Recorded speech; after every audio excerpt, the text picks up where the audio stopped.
What's up, guys? Welcome to another episode of Car Talk in a Car. I'm your EGM, the Educated Grease Monkey. And today's topic is going to be what it was like going back to the dealership after 4 years of not working in the dealership. Where do I begin? It seems like in this industry, nothing ever changes. Still the same thing. Flat rate hasn't gotten any better. The politics in any shop are about the same. It's sad, but still hasn't changed a bit. The good news is that wages are going up. What techs are making is going up, but the amount of people that want to do it is going down, which explains why the wages are going up. But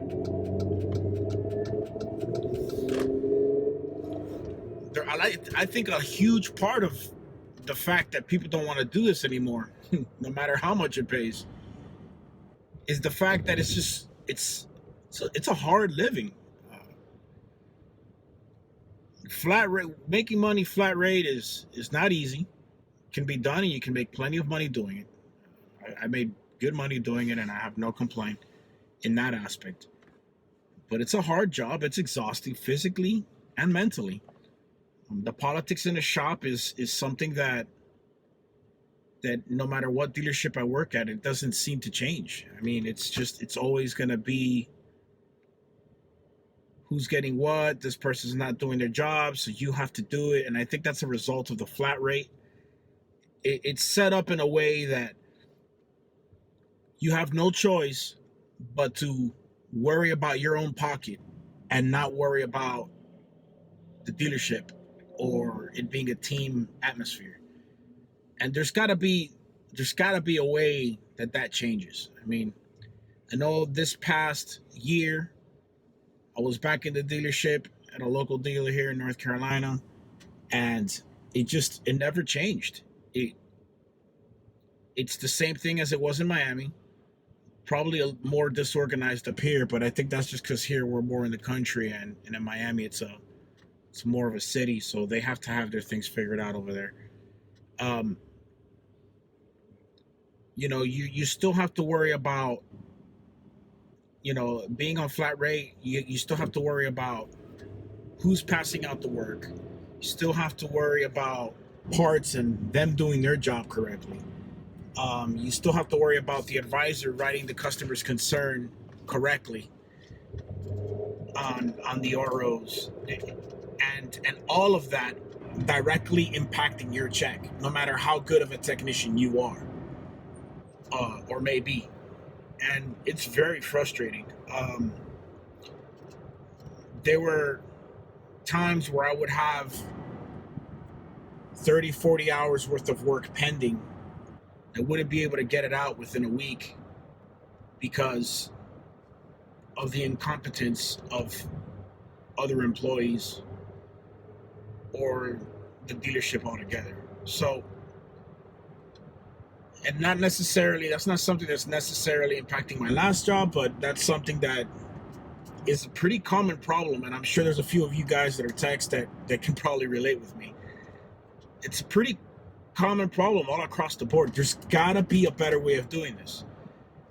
I know when I was applying around a few places around here, I ran into an opportunity. It was just too far from me, so I didn't jump on it. But I ran into an opportunity for a team system. I've never worked for a team system.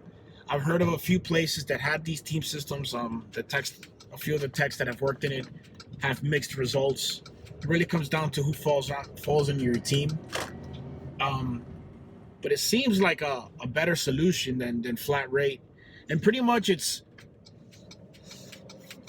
like you have a team of, let's say, 4 or 5 techs, and each tech has different skill levels. You have an A tech, a B tech, a C tech, maybe a few hourly or helpers, a few hourly guys or helpers. And pretty much you guys share hours.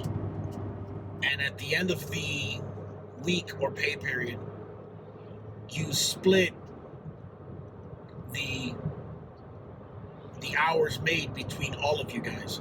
So there's incentive to work together to help each other out. The ATAC usually spends his time handing out the work into the team, dealing with the harder vehicles and the problem cars. The BTEC is kind of like the assistant to him and is doing a lot of the heavier jobs. ATAC is always doing a lot of the diagnostics. And then the C-Techs are usually the ones doing all the teardowns. Like if you have a transmission, you'll probably get your C-Tech or one of the hourly guys to bring the transmission down. The A-Tech will come in and go over the transmission and make sure he fixes everything it needs, and then you hand it over to the next guy to push it back up so that the A-Tech can move on and diagnose something else. There's more flow to it. Again, I've never done that. To me, it sounds appealing. I mean, it sounds better than flat rate. I have no idea. But it's very frustrating that I was removed from the entire dealership atmosphere for 4 years. And I come back and it's like nothing changed. Like it's the exact same shit. And it's like you would think with the way technology is going, with the way everything is going, that there would be some changes, something. The only thing I found that changed was that computers are a bit more involved, so you don't have to walk to parts as many times, or you don't have to walk to the advisor to hand them out to give them the estimates, but that's really about it. And some people don't even like that because the computer, depending on what computer system you're using, they're very faulty and they don't do the job correctly. So I know I found myself that no matter how much I depended on that computer system, I found myself walking up parts tons of times. So I don't know that it's helping much, probably just creating more chaos in some cases. In some cases, it's probably helping a ton. But that's really the biggest change I saw in the dealership. I mean, work-wise, it's the exact same. It's like I never left at all. And really sad for me. I mean, and for guys who really are passionate about being a tech, like I'm a passionate person when it comes to the things I'm into in general. I really enjoy being a tech. I enjoy working on cars. I enjoy diagnosing. There's no better feeling than diagnosing something and fixing it right the first time. It's like, to me, it's great. It's like little miniature problems that you're constantly solving.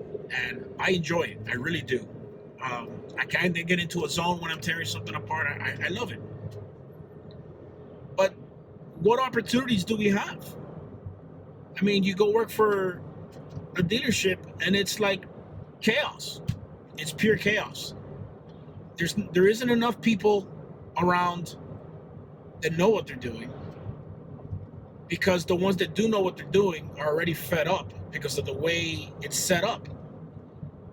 And then they don't want to pay the people that really do know what they're doing high dollars. In some cases they do. So the dealership, which you would think is the best route, it's really bad. I mean, and then you have the independent shop, which is hit or miss every time. I'm sure there's plenty of shops out there that have wonderful techs and a wonderful relationship in the shop, and it's ideal for a perfect place to work for. But as far as I know, they're few and far in between. Very hit or miss. I mean, you could end up in a shop where, an independent shop all comes down to the owner and the structure and process he has in that place, whether or not you can make money and be happy there. But then you have to deal with the independent shop things. You're not a master of anything. You're kind of a jack of all trades. You got to figure out every individual car. Scanners are a problem. Programming, diagnosing, finding service information. It's not as easy as it would be in a dealership when you know the product. So it's it has its pros and its cons. But like I said, it's hard to find a good place to work in. That's why I'm at a point where I have to just move out on my own and figure out a way to make this channel work and figure out a way to make the GM yard work. Because for me anyway, I don't find that the actual opportunities that are out there for master techs, they're not very appealing to me. Excuse me, I'm coming off a cold. They're not very appealing to me. It seems like slave work, and I don't want to mess up the definition of that word any more than I just did, but I am still getting paid, but it's to me not a good way to live your life, to be constantly on the chase for work. It incentivizes you to screw over the customer, although I do not suggest anybody ever do that, and you should work as honest as possible.